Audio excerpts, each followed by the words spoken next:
अगली खबर का रुख करते हैं। सरकार विकास के चाहे कितने भी बड़े बड़े दावे क्यों न कर ले, लेकिन कहीं ना कहीं कोई ऐसी तस्वीर मिल ही जाती है जो सभी दावों को खोखला साबित कर देती है। कुछ ऐसी तस्वीरें उमरिया जिले के मानपुर से सामने आई हैं, जहां गांव के लोगों की बनाई झोपड़ी में सरकारी प्राथमिक पाठशाला का संचालन हो रहा है और मासूम छात्र झोपड़ी में पढ़ने को मजबूर है। मामला आदिवासी बाहुल्य उमरिया में कशेरू गाँव का है।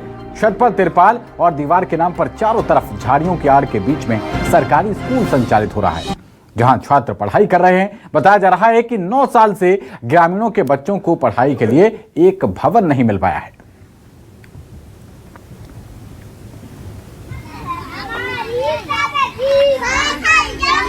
तो उमरिया में झोपड़ी में स्कूल चल रहा है। तस्वीरें देखिए, बेहद हैरान करने वाली।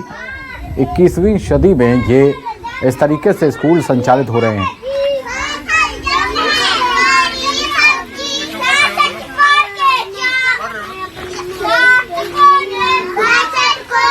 और खबर पर ज्यादा जानकारी के साथ हमारे संवाददाता संजय विश्वकर्मा जुड़ रहे हैं।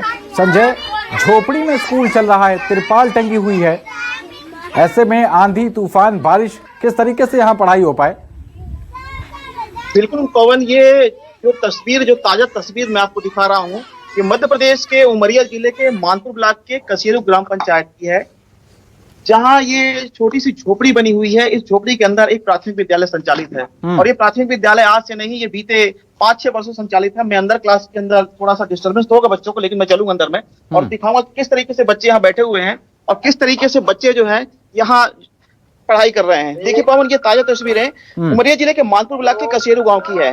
जो ये छोटे छोटे बच्चे हैं, ये पढ़ने के लिए यहाँ तो बैठे हुए हैं, लेकिन ना इनके ऊपर छत है पवन, ना इनके बैठने की व्यवस्था है, ना इनके किसी बात की व्यवस्था है। लेकिन ये बच्चे पढ़ रहे हैं, शिक्षक भी यहाँ पढ़ा रहे हैं और ये कोई स्टूपेंडस पढ़ाने वाले शिक्षक नहीं है, ये सरकारी शिक्षक हैं ये। और ये यहाँ पहुंच करके बच्चों को पढ़ाते हैं। बच्चे इसी छत के नीचे बैठते हैं और बच्चे जो है लगातार बारिश आ जाए तो फिर पढ़ाई का क्या, यहीं बैठते हैं।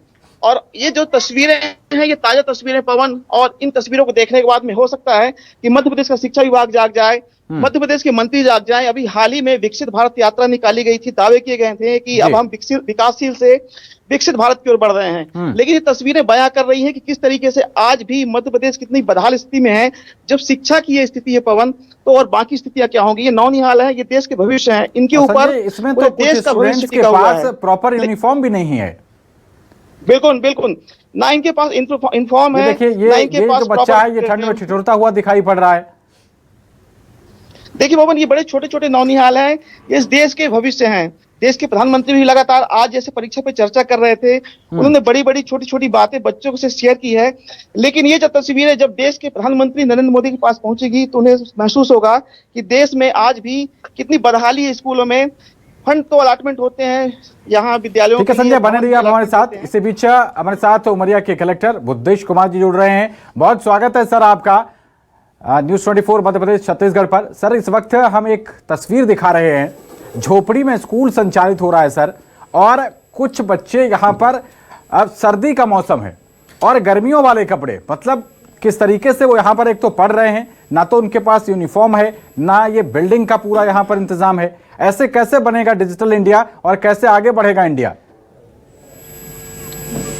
ये कशेरू ग्राम जो है, इसमें एक ये युक्तियुक्तकरण के अंतर्गत एक जहाँ बसाहट ऐसी थी जहाँ पर शालाएं नहीं थी, वहाँ पर ये शाला स्वीकृत हुई है और ये अभी एक निजी व्यक्ति के निवास पर संचालित होती थी, तो वो बंद हो गई एक्चुअली। तो इसकी वजह से ये परिस्थिति बनी है। अभी मेरी जानकारी में आया है और हम इसके लिए भवन भी स्वीकृत कराने की कोशिश कर रहे हैं और तात्कालिक रूप से हम ग्राम के ही किसी व्यक्ति के निवास पर इस व्यवस्था के संचालन की, इस शाला के संचालन की व्यवस्था कर रहे हैं। लेकिन बुद्धेश जी, आप कलेक्टर हैं, संवेदनशीलता जैसे शब्दों से आप बिल्कुल अच्छी तरह से परिचित होंगे।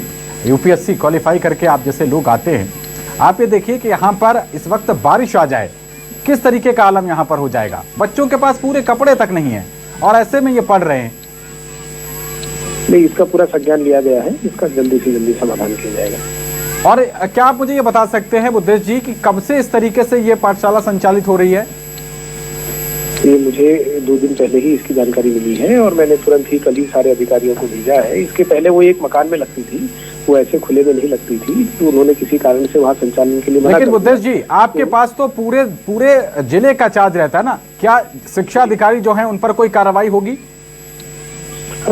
इसमें जो भी इसका भी मैंने जस्ट मुझे पता चला है, जिसको मैं आपके माध्यम से मुझे पता चल रहा है, कल भी मुझे किसी मीडिया के साथी ने मुझे बताया था, तो इसका हम पूरा कॉग्निजेंस ले रहे हैं। जो रिस्पॉन्सिबल होंगे उन पर कार्रवाई भी होगी और उनकी व्यवस्था भी होगी। कौन रिस्पॉन्सिबल होना चाहिए सर आपके हिसाब से, जब प्राथमिक पाठशाला के नाम पर टूटी फूटी झोपड़ी है, तिरपाल वो भी फटी हुई, बच्चों के पास प्रॉपर यूनिफॉर्म भी नहीं, ना कोई बैठने के लिए व्यवस्था है, इस स्थिति में अगर बारिश आ जाए तो इन बच्चों का क्या हो?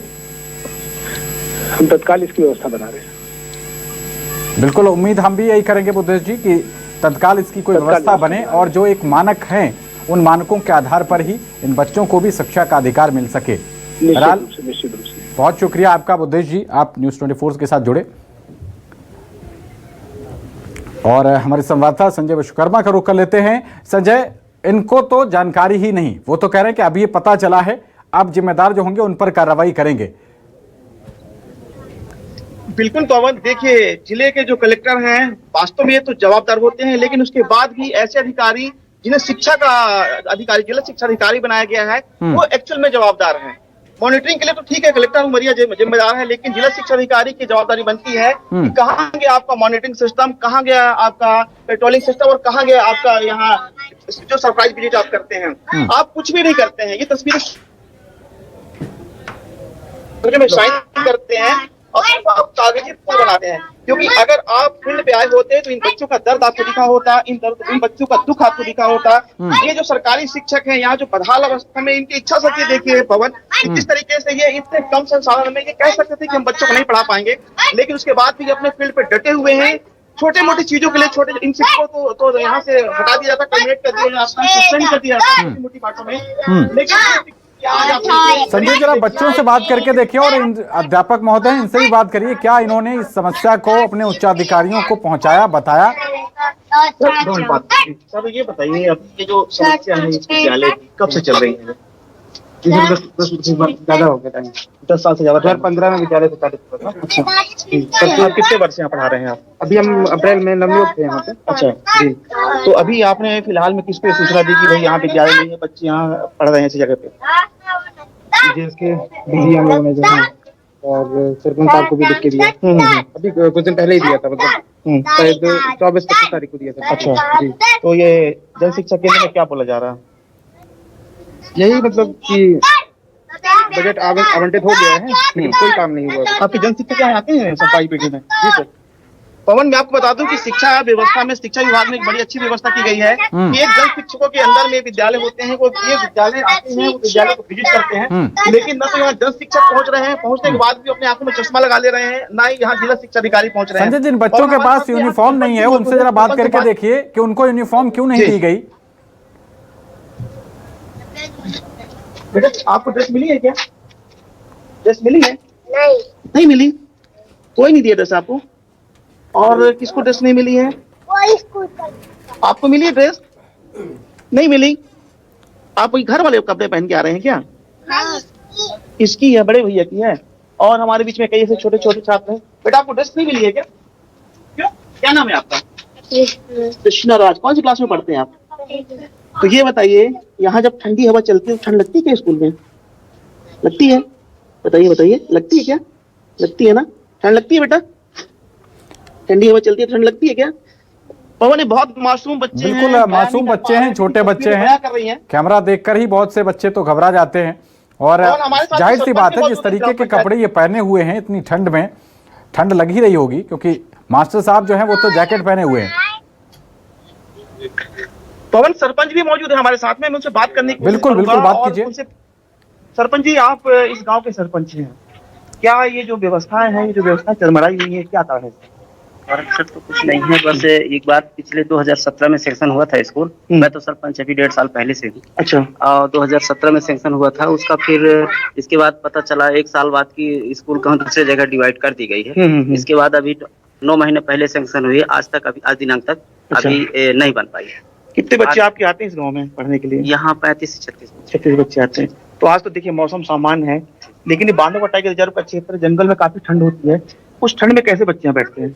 सर अब अभी तो 3 महीने से यहाँ लग रही है, तो अभी व्यवस्था जो हमारा हो सका वो तो हमने किया। अच्छा, जो जन शिक्षक आते हैं अभी उनसे कभी शिकायत नहीं की कि बच्चों को ड्रेस नहीं मिल पा रही है? शिकायत ड्रेस की भी शिकायत की गई है। हाँ। तो बोले हैं कि वो हमारा काम है, करवा लेंगे। अच्छा, तो पहले अपना स्कूल के लिए थोड़ा सा वो देखिए, और घर में जो लग रही थी इसको। तो देखिए ड्रेस का तो मामला अलग है, स्कूल का मामला अलग है, तो बच्चों को जो मूलभूत सुविधाएं मिलनी चाहिए वो भी नहीं मिल पा रही हैं। तो उसके लिए बात करूंगा फिर से एक बार उनको लिखित में भी दिया गया है, कहा हम करवा लेंगे अपने से। पवन, ये तस्वीर आप देख पा रहे हैं कि जिस तरीके से सरपंच जी ने भी कहा कि जन शिक्षक का कहना है कि आप अपना काम देखिए, मैं अपना काम देखूंगा। उसके बाद भी अपना काम नहीं देख रहे हैं। इन बच्चों का हक मारा जा रहा है पवन। इन्हें ना तो ड्रेस मिल पा रहा है, ना एक पक्की छत मिल पा रही है। और ये तस्वीर उस 21वीं सदी की है जब भारत विश्व गुरु बनने की कोशिश में है, और अभी देश के प्रधानमंत्री नरेंद्र मोदी ने पूरे देश में विकसित भारत संकल्प यात्रा निकाली है पवन। विकासशील से हम विकसित भारत की ओर जा रहे हैं, लेकिन तस्वीरें ये है पवन।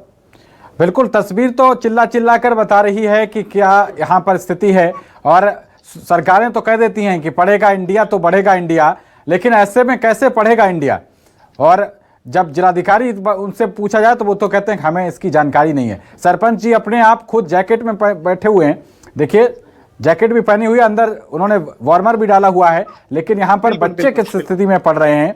अगर ये पढ़ने के बजाय ये तो और बीमार होंगे, तो कम से कम इतनी वैकल्पिक व्यवस्था कर दी जाए कि सरपंच के यहाँ ही कोई चौपाल वगैरह ऐसी हो, और कम से कम यूनिफॉर्म तो इनको एटलीस्ट मिलनी चाहिए। भवन के लिए चलिए भारी भरकम बजट की जरूरत होती है, लेकिन कुछ बच्चों को यूनिफॉर्म मिली हुई है, तो सीधी सी बात है कि बाकी लोगों के लिए यूनिफॉर्म आई होगी, वो यूनिफॉर्म कहाँ गई?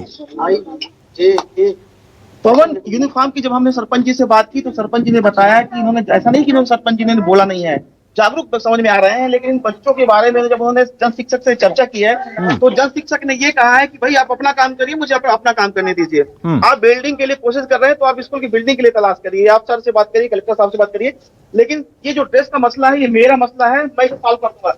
लेकिन ये बड़ा यक्ष प्रश्न है पवन की, बिल्डिंग तो ठीक है, बिल्डिंग नहीं है, लेकिन जो मूलभूत बच्चों के अधिकार हैं, ड्रेस इनको मिलना है, इनका मिड डे मील का मामला है, तमाम चीजें यहाँ सब अस्त व्यस्त नजर आ रही है पवन।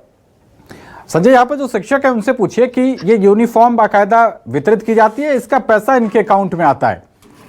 मैं बात करने की कोशिश करता हूँ। जरा इस पे जानकारी लीजिए कि एटलीस्ट मूलभूत सुविधाएं बाकी तो नहीं है, लेकिन मौसम सर्दी का है, सर्दी से बचाव के लिए एटलीस्ट कपड़े तो ठीक ठाक होने चाहिए थे ना। सर ये बताइए, बच्चों की ड्रेस के बारे में क्या जानकारी है, क्या बोलते हैं ड्रेस के बारे में जन शिक्षक आपके?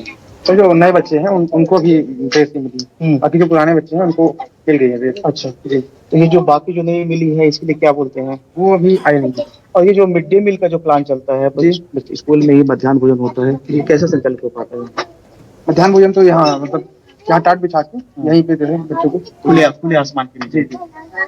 खुले आसमान के नीचे बैठते हैं पवन मिड डे मील करने के लिए, और तस्वीरें ही बयां कर रही है। मैं इसमें क्या बताऊं कि ठंड में बच्चे क्या करते होंगे, बारिश में क्या करते होंगे।